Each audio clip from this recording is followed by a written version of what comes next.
నమస్కారం. ఇది సంగతికి స్వాగతం. పూటకో నిర్ణయం, రోజుకో ఉత్తర్వు. జనం అవసరాలు అసలే పట్టవు. మన దేశంలో గ్యాస్ సిలిండర్లపై యూపీఏ సర్కార్ వ్యవహార శైలి ఇది. రాయితీల భారం తగ్గించుకునేందుకు కేంద్రం చేస్తున్న ప్రయత్నాలు వినియోగదారులకు శాపంగా పరిణమిస్తున్నాయి.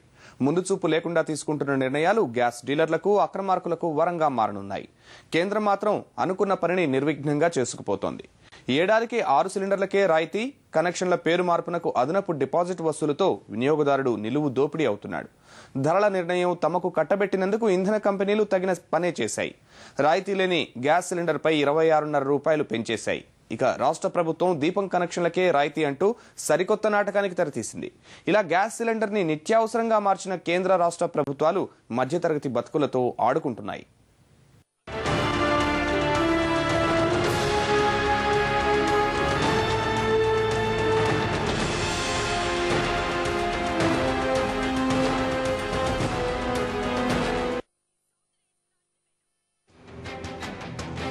గ్యాస్ సిలిండర్ ఇప్పుడు ఈ పేరు చెబితేనే మధ్యతరగతి మహాభారతం కలవరపడుతోంది.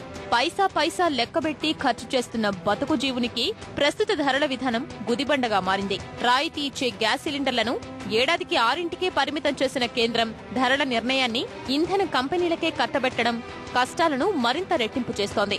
ప్రతి 15 రోజులకొకసారి చొప్పున నెలకు 2 సార్లు ఇంధన కంపెనీలు సమీక్ష జరుపుతున్నాయి. అంతర్జాతీయ మార్కెట్లో ముడి చమురు ధర పెరిగితే మోత మోగించే నిర్ణయాలు తీసుకుంటాయి. ఇందులో భాగంగానే ఇవాళ సమావేశమైన కంపెనీలు రాయితీ లేని సిలిండర్ పై 26.5 రూపాయల ధర పెంచాయి. ఫలితంగా సెప్టెంబర్ నుంచి వచ్చే ఏడాది మార్చి వరకు గృహ వినియోగ సిలిండర్లు 3 దాటితే ఆ తర్వాత వాటికి 1,009.5 రూపాయలు చెల్లించుకోవాల్సిందే.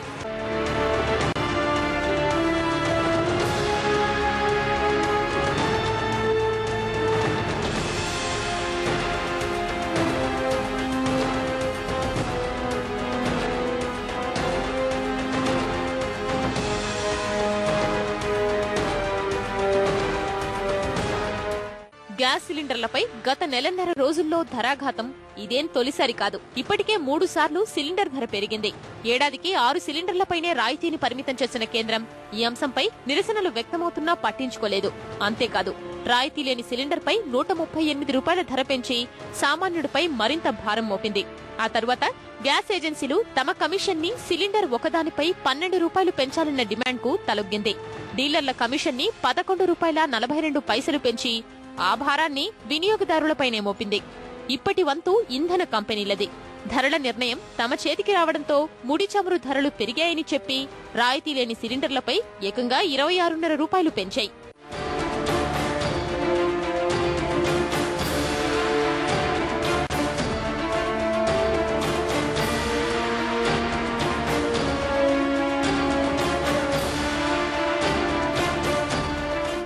ఇది ఇంతటితో ఆగేది కాదు.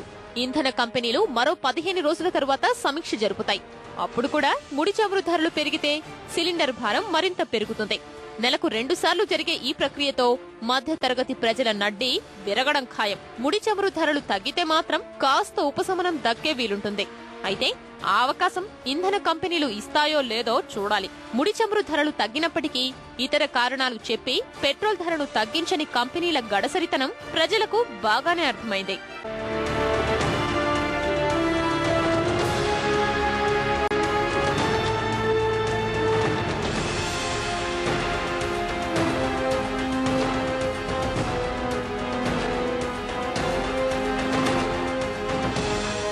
దేశవ్యాప్తంగా వంట గ్యాస్ అవసరాలు తీర్చుతున్న ఐఓసీ, హెచ్పీసీఎల్, బీపీసీఎల్ కంపెనీలు ఇప్పటిదాకా వినియోగదారులకు 2 రకాల ధరల విధానం అమలు చేశాయి. సిలిండర్ల పరిమాణంలో 3 రకాలున్నప్పటికీ డీలర్లు మాత్రం గృహ, వాణిజ్య సిలిండర్లతో మాత్రమే వ్యాపార లావాదేవీలు నిర్వహిస్తున్నాయి. ప్రస్తుతం మార్కెట్లో గృహావసరాలకు రాయితీపై ఇస్తున్న సిలిండర్ ధర 412.5 రూపాయలుగా ఉంది.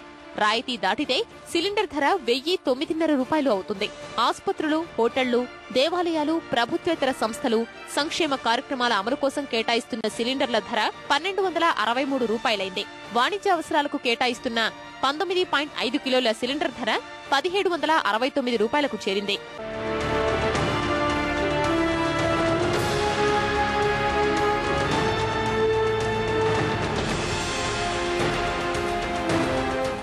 నిజానికి పట్టణ ప్రాంతాల్లో ఏడాదికి సగటు వినియోగం 8.5 సిలిండర్లు. గ్రామీణ ప్రాంతాల్లో ఇది 4 మాత్రమే.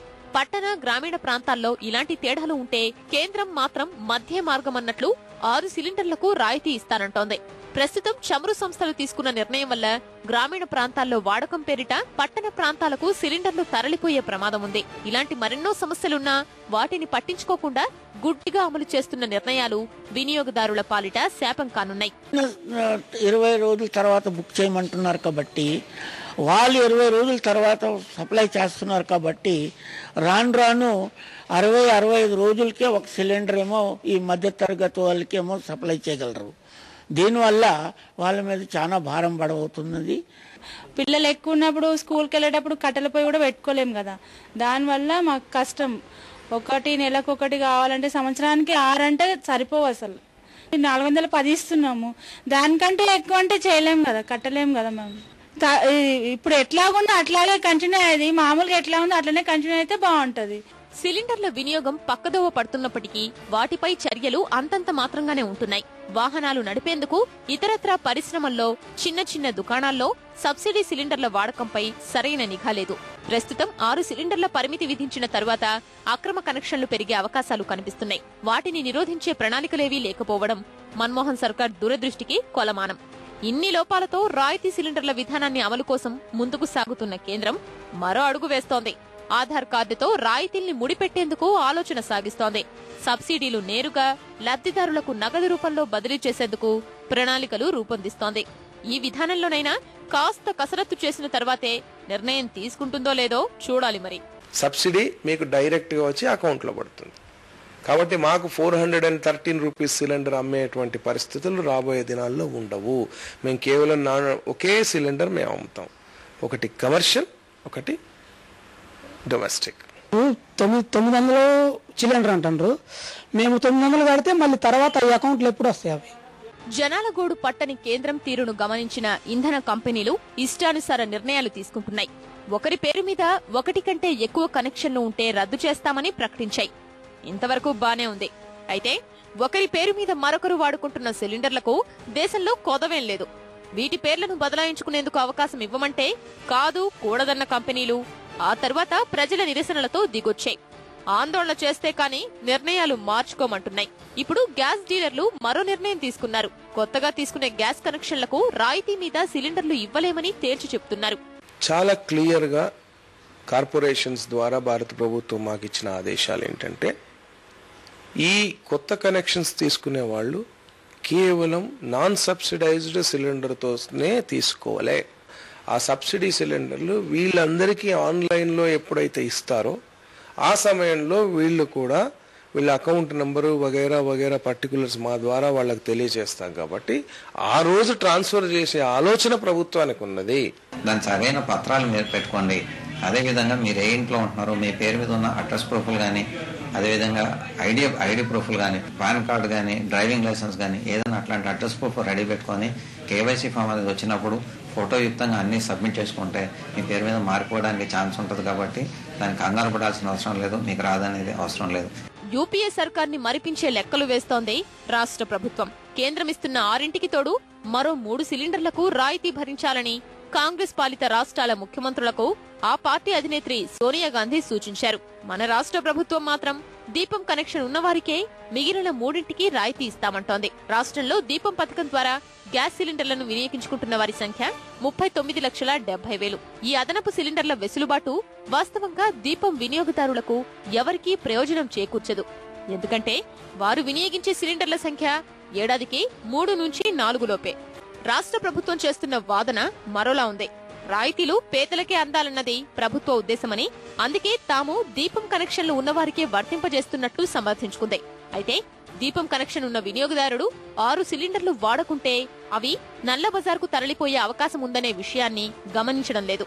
కేంద్రం మాదిరిగానే వీటికి అడ్డుకట్ట వేసే మార్గాలపై దృష్టి సారించడం లేదు. ఎలక్ట్రిసిటీ చేసినట్టుగానే దీనికి కూడా గ్యాస్ కూడా ఒక అటానమస్ కంపెనీ పెట్టి ఆ కంపెనీ గ్యాస్ ప్రొడ్యూసర్ కొనడం, తిరిగి డిస్ట్రిబ్యూట్ చేయడం, ఇలాగా చేయడం ఒక మార్గం. అయితే గవర్నమెంటే డైరెక్ట్ గా తీసుకుని డిపోలు పెట్టి డిస్ట్రిబ్యూట్ కూడా చేయొచ్చు, అది కూడా చేయొచ్చు. 3-4 పాసిబిలిటీస్ ఉన్నాయి. ఏదో ఒకటి చేయాలి స్పష్టంగానే, లేక అది ఇది కలిపి చేయడం వల్ల ఈ సమస్యలు వస్తున్నాయి. స్టాటిస్టికల్ బేస్ లేదు మనకి, ఎవరు మన దేశంలో ఆర్థికంగా అనేది అది ఒక రాజకీయమైనటువంటి స్లోగన్ అయిపోయింది తప్ప సైంటిఫిక్ గా మనం ఎస్టాబ్లిష్ చేయడానికి ప్రయత్నం చేయడం లేదు. సిలిండర్ల ద్వారా గ్యాస్ సరఫరా కంటే వినియోగదారుడికి పైపు లైన్ ద్వారా గ్యాస్ తక్కువ ధరకు లభిస్తుంది. గ్యాస్ కృత్రిమ కొరత, కొత్త కనెక్షన్లపై ఆంక్షల ఇక్కట్లను పట్టించుకుని కేంద్ర రాష్ట్ర ప్రభుత్వాలు ఈ పథకం అమలుపై సీతకన్ను వేశాయి. ఢిల్లీ తదితర మెట్రో నగరాల్లో మాత్రమే పైపు లైన్ ద్వారా గ్యాస్ సరఫరా పథకం ఊపందుకుంది. హైదరాబాద్ లో 2-3 గృహ సముదాయాలకు తప్ప విస్తరించలేదు. తొలుత హైదరాబాద్, ఆ తరువాత ఇతర పట్టణాలకు పైపు లైన్ ద్వారా గ్యాస్ సరఫరా చేస్తే ప్రజలకు భారం కాస్తైనా తగ్గుతుంది.